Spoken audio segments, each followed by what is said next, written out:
Rochester Philharmonic Orchestra has been a cultural institution here in Rochester, New York for 100 years, having been started in 1922 by George Eastman.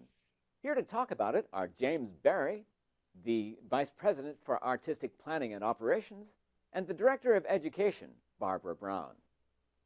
Thank you so much for talking to us today. It's wonderful to have you in the spotlight with us. That's great. Thank you. Hi, thanks so much for having us. Yeah.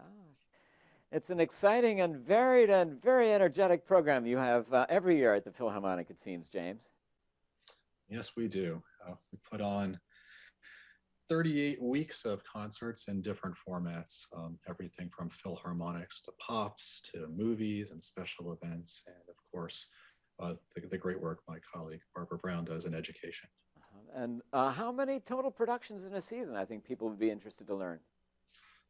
I'm not sure we have a total number. We have 38 weeks on the books, but we do multiple concerts per week.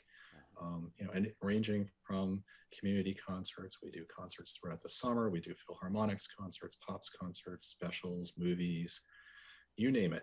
Anything with orchestra, we put on a stage. That's fantastic. And so it's your purview to arrange all these artists and these performances. That must be a daunting challenge, it seems. Daunting, but exciting. It keeps me on my toes. Yeah.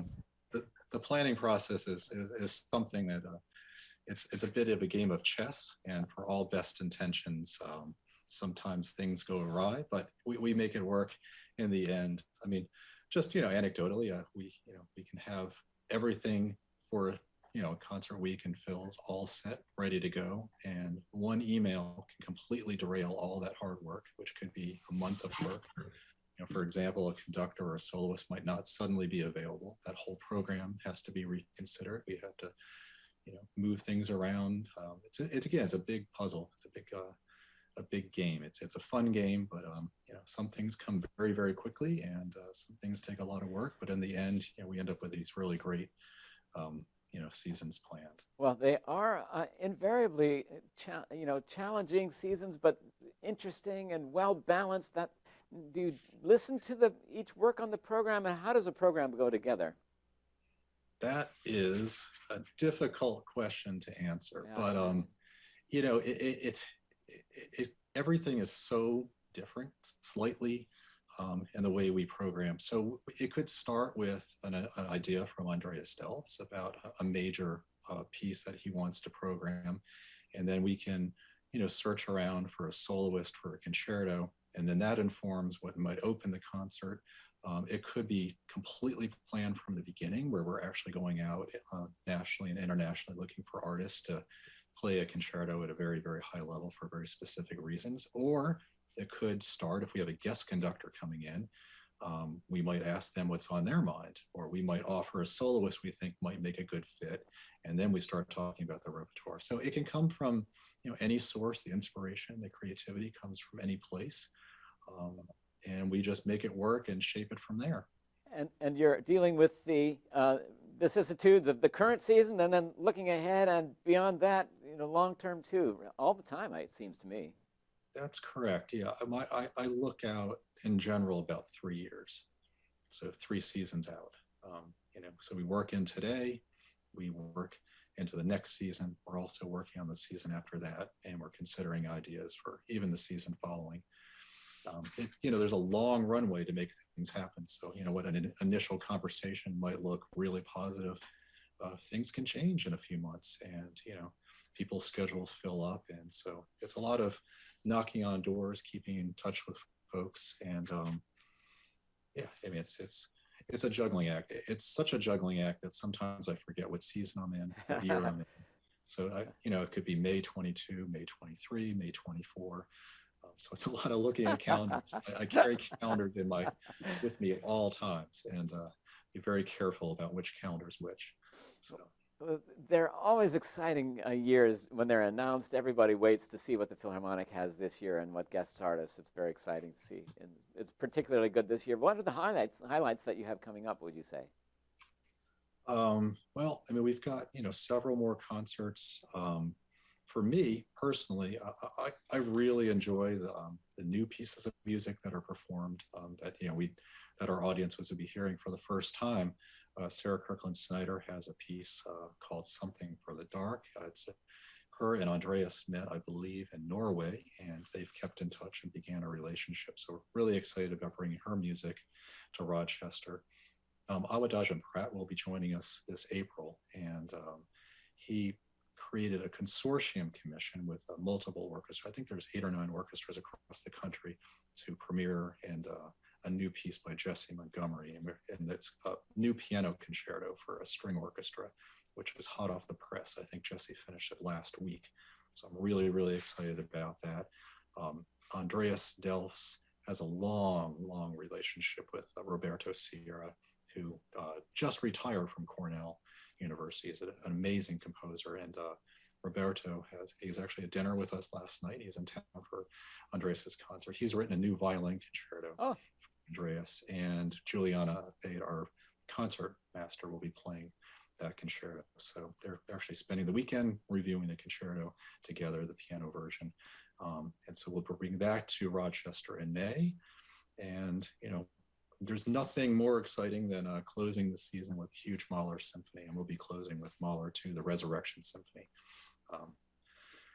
with your band, Eric, and really looking forward to that as well. Yes, so we certainly are. There's nothing quite like that. Well, it's a colorful and exciting season. Now, you've mentioned Andreas Delfs. His tenure is really just getting started here in Rochester. What's his special relationship with the orchestra, would you say? Well, Andreas began in the fall. That was the official launch of his music directorship. And, he's a longtime resident of, I've only recently moved to Rochester, so I don't know if you call it upstate New York or Western New York. Yeah. He's lived in the Finger Lakes area outside of Ithaca for many, many, many years. He has a long-standing relationship with the orchestra. So, when they began looking for a new music director, it was a natural fit. And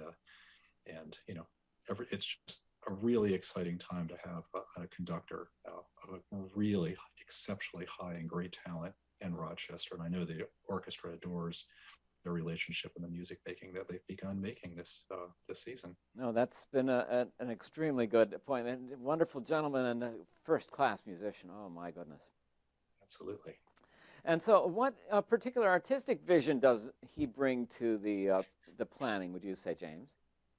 Well, it's hard to speak on behalf of my music director, but I'm here to support his vision and anything that he brings. He performs, the romantic, Germanic repertoire at the absolute highest level. Yeah. And it's great. But he's also has pieces that I have never heard. I've been in classical music for a long time. He has all these gems that he's brought out, like Cacciatorian Spartacus Suite from in the fall. I can't say except for one movement that I'd ever heard a collection of that, and it's just some extraordinary music that it's I wouldn't say undiscovered, but perhaps unheard here in Rochester, and certainly for myself. So yeah, I mean, my role is to support his vision and bring some of the insight I have into some of the new works and new composers, working nationally, onto the plate to consider. And it's a good relationship, and that's kind of what my role is. And well, it's so great to learn more about it and all the exciting things coming up. That Sierra piece should be very exciting indeed. So, absolutely. Thanks for everything you're doing. Now, Barbara, it's a cultivated taste that needs to be started early, wouldn't you say? Classical music and, and kids' involvement. I mean, I think that is definitely something we're always thinking about, how we're building our next generation of patrons and audience goers, classical music lovers.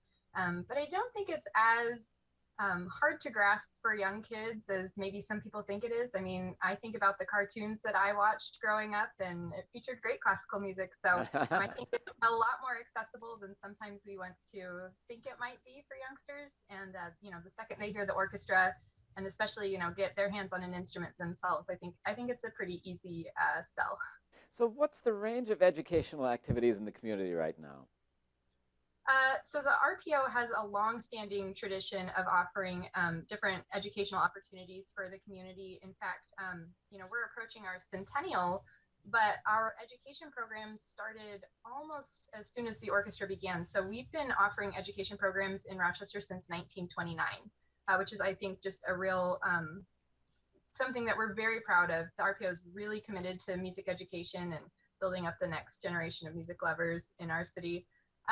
We currently offer programs starting as young as preschool with our Tiny Tot series, and then we have field trip concerts that go all the way through 6th grade. And following that, we have the opportunity to be in the youth orchestra if you're in late junior high school or high school.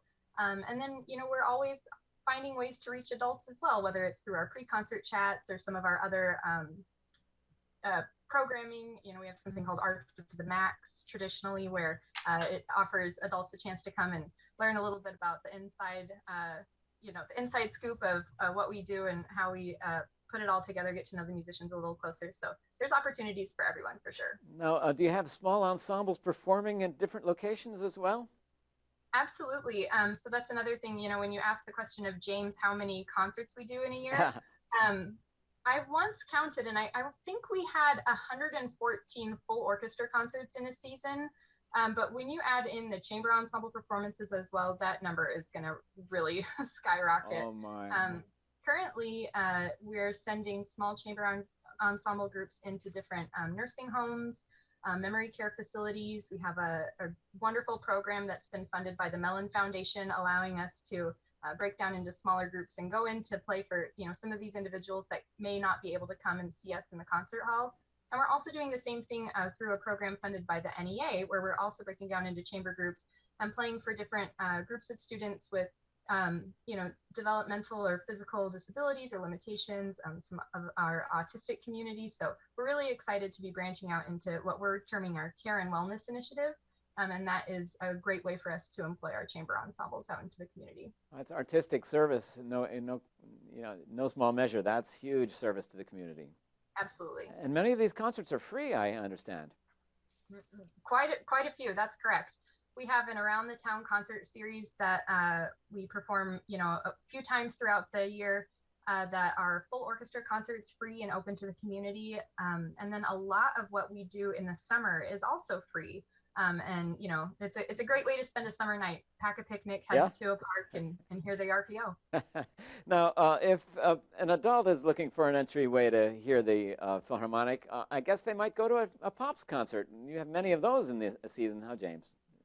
Oh, we sure do. I mean, the way I like to think about Pops concerts, it's nostalgia. I mean, when my very first Pops concert with the legendary, I will say legendary, Jeff Tice, like he's absolutely the best out there. Yeah. It was the Paul Simon songbook concert, and my mother used to listen to Paul Simon, so it felt it was very nostalgic for me. Listening to the rehearsal, remembering all these songs, and remembering growing up. So yeah, I mean the shows are absolutely great. It is, I consider this, just part of what the Rochester Philharmonic does. Pops and Philharmonics live on an equal playing field as far as I'm concerned. It's the arrangements, what Jeff does, how the song list, the playlist are just exceptional, and they're absolutely first-rate shows. I agree. Well, so now tell us the website, just in case people want to learn more. rpo.org. rpo.org. Well, it's been so exciting to have you with us today to talk about the Rochester Philharmonic Orchestra and its distinguished history and its exciting doings and its educational activities. Thank you so much for joining us. Thank you so much, Eric. Thanks for having me. It's great to talk. My guests have been James Barry. He's the Vice President for Artistic Planning and Operations, and Barbara Brown. She's the Director of Education for the Rochester Philharmonic Orchestra. In the Spotlight is a production of Penfield Television with sponsorship from Nocon & Associates, a private wealth advisory practice of Ameriprise Financial Advisors.